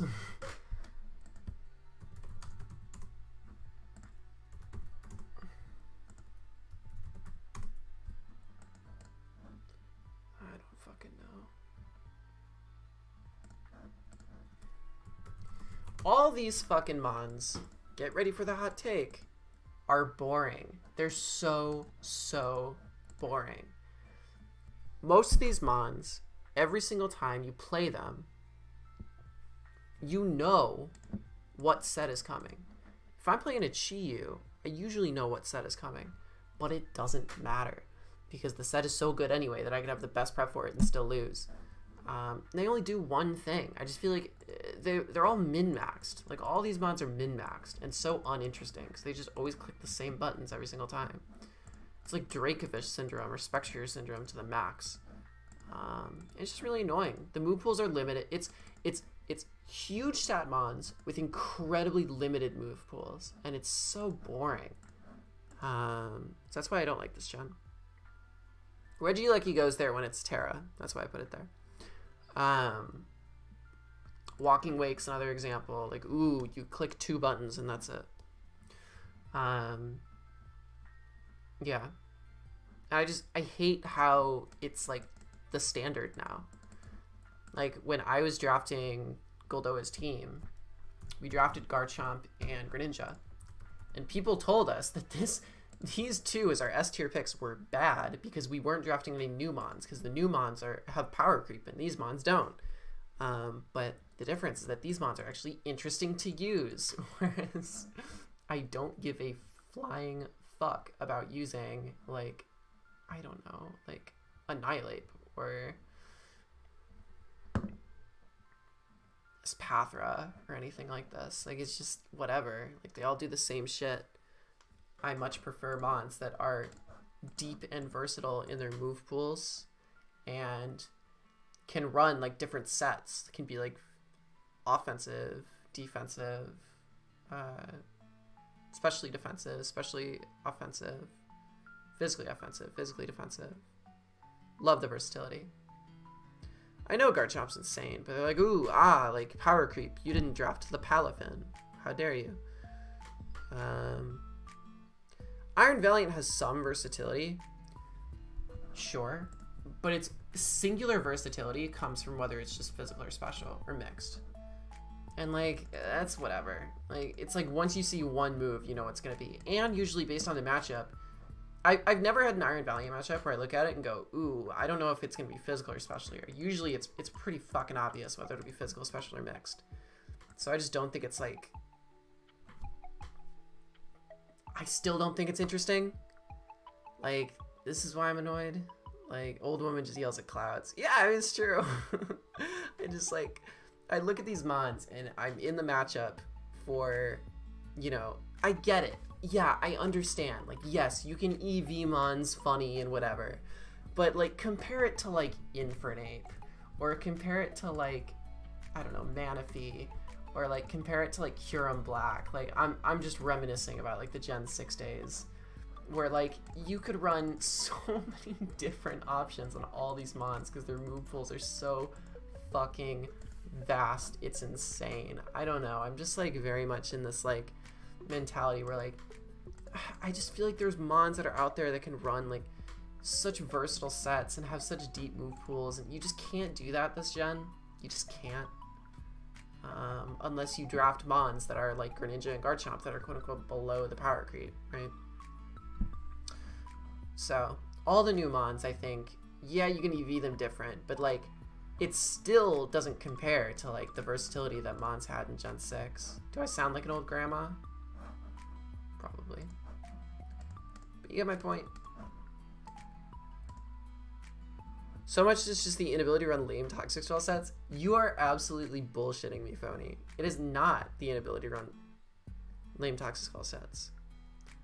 Yeah, it's mostly because of the removal of transfer moves, but also the new mons still are incredibly boring. The issue is, like, if you know what's coming on the Chi-Yu, which most of the time you do, or you know what's coming on the Iron Valiant, which most of the time you do, or you know what's coming on the Annihilate, which most of the time you do, they're still going to be good into you, but you'll know, and it's just, like, ruins the surprise factor and makes the game less fun. I don't know.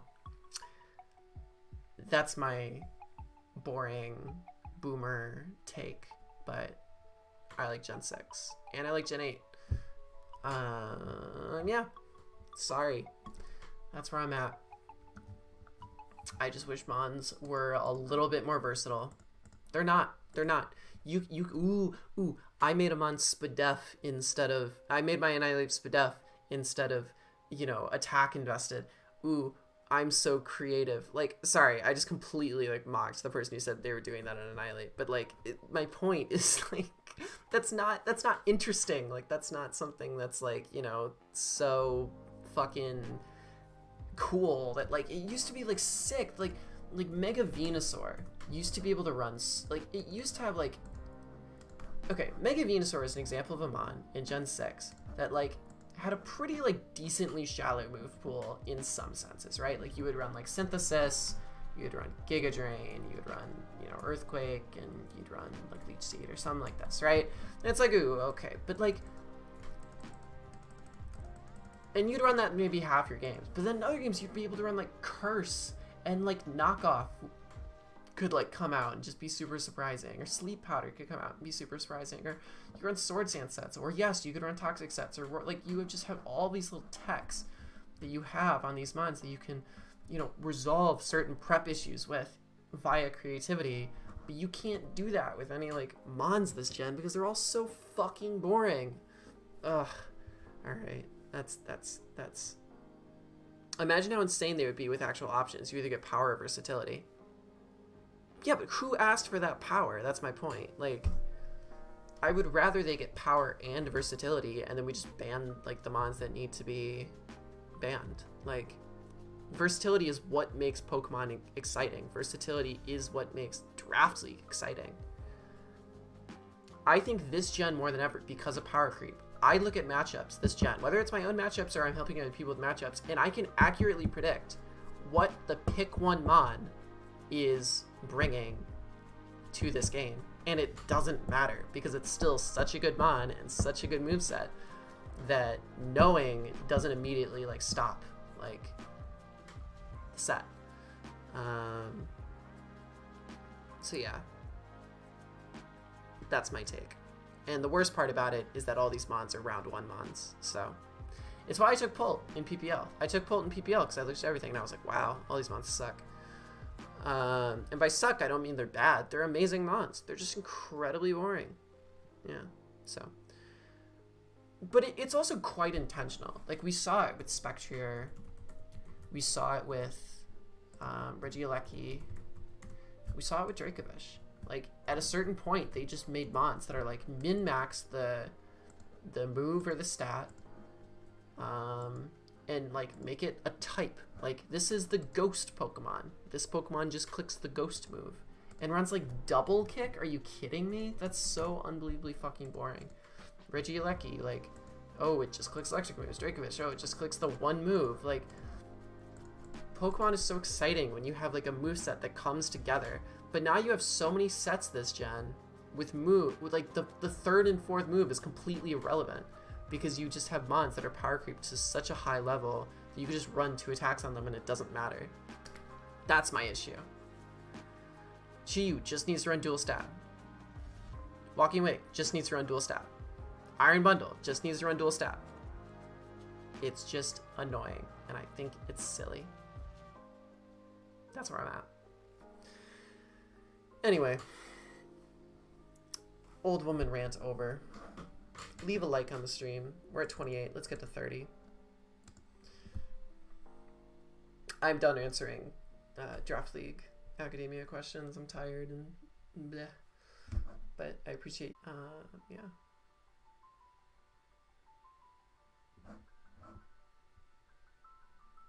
But that's ridiculous, right? Dark and 3 fire moves is so fucking stupid. I don't know. I still think Valiant. I've never seen a Valiant matchup where I look at it and go, wow, I have no idea what Valiant's doing in this game. I feel like I could predict the Valiant set 10 times out of 10. Like,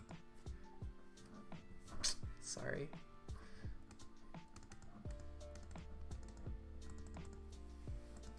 Like, I'll give you all that. Like, Valiant's more versatile. But it shouldn't take one mon to be like, ooh, but Valiant. Like, only one person gets Valiant. Most of the time, they're just going to run Booster or, like, Specs. And that's it. That's the point. Yeah. It's all you need, which is why that's a fucking terrible mon. That's why it's so boring. Maybe it's because you've improved as a player. Nah. Because I can still play Gen 6 OU or Gen 6 Draft League and recognize that a mon is more versatile than another mon.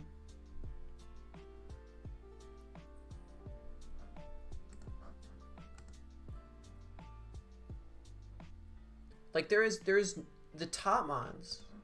This is the last thing I'll say on it. The top mons of Generation 6, right? They would be what? They would be... I'm not gonna say these are the top mons, but like Zardex, fucking Mega Gardevoir, Kyurem Black. Let's use these 3 mons as examples.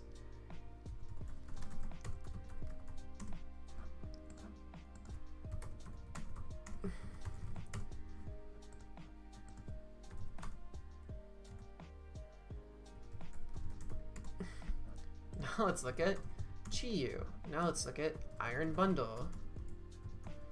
And to be completely fucking honest with you, let's look at Iron Valiant.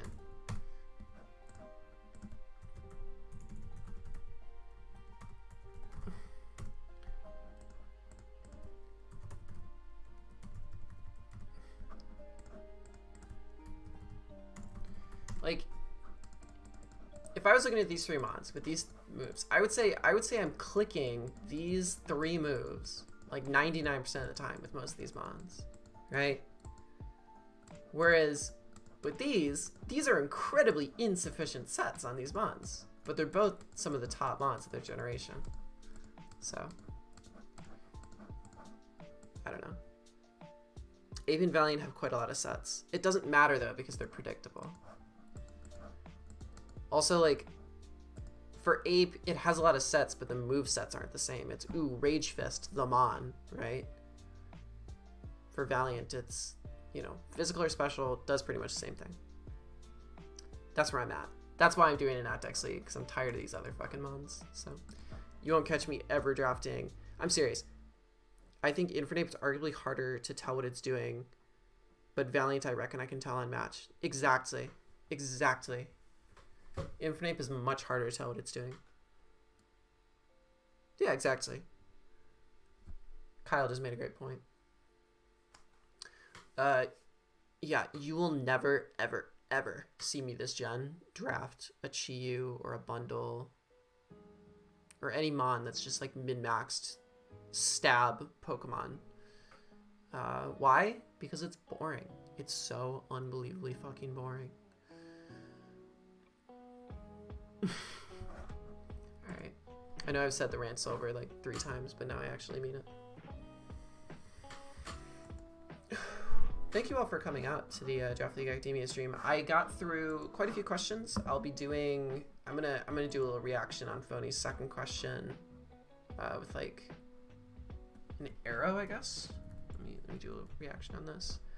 So we got to that question. Wow, a lot of people put more questions in, so I'll do another stream of these and answer the rest. If people want to put in more questions for future streams, feel free to do so in my Discord. But hopefully this was a good like session. Class is about to be dismissed, y'all, but I really appreciate it. Hopefully, you know, even if you don't agree with what I'm saying here in this end part, hopefully the conversations that we've had about Mons, about team building, about drafting, has either educated or scratched parts of your brain that make you think about the game a little bit more critically, a little bit more intently, and a little just more informatively. Yeah, so I appreciate you all coming out, appreciate the support. Transition donation link is in the description, as is the Discord if you're not in it. And yeah, I appreciate you all for checking out. 32 likes is really sick. And yeah, alright, much love to you all. See you all.